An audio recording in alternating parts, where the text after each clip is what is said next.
Во секој последен четврток во месецот да се одржува седница за пратенички прашања, на кои сите народни избраници имаа прилика јавно да ги прашуваат сите членови на владата било какви прашања во врска со тековното работење на извршната власт.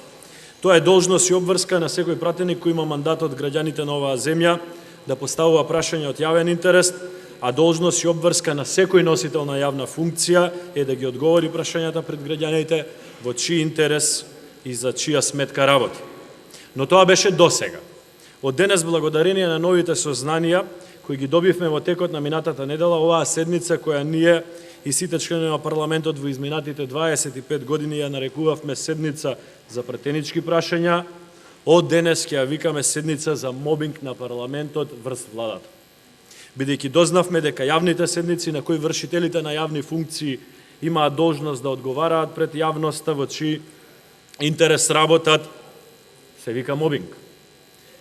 Од денеска, веројатно, би се сметало за нормално доколку премиерот, министрите, замениците министри, наместо да реферираат за својата работа и да одговараат на прашањата кои ќе им ги поставуваме, да соопштат дека немаат намера да одговараат, колку и да ги прашуваме, и да не обвинуваат сите нас за мобинг, кон нив, после што би било сосема легитимно во светло на овој демократски новитет на светско ниво, демонстративно да ја напуштат седницата и седнат во некој од околните ресторани. Ова сознание, ова револуционерно откритие, за кое требаше да помина 25 години парламентарна демократија во Македонија, во кој стотици и стотици пратеници ни со овој парламент донеле илјадници правни акти, конечно ни го обелодени еден специјален човек со специјална мисија, да не научи дека сме биле во заблуда и дека всушност не мора да одговарате на ниту едно прашање. Министерот за финансии, например, нема потреба да го објаснува буџетот, туку може да каже дека колку и да го прашуваме нема да даде никаков одговор. А ако инсистираме на одговори, да не обвини за мобинг.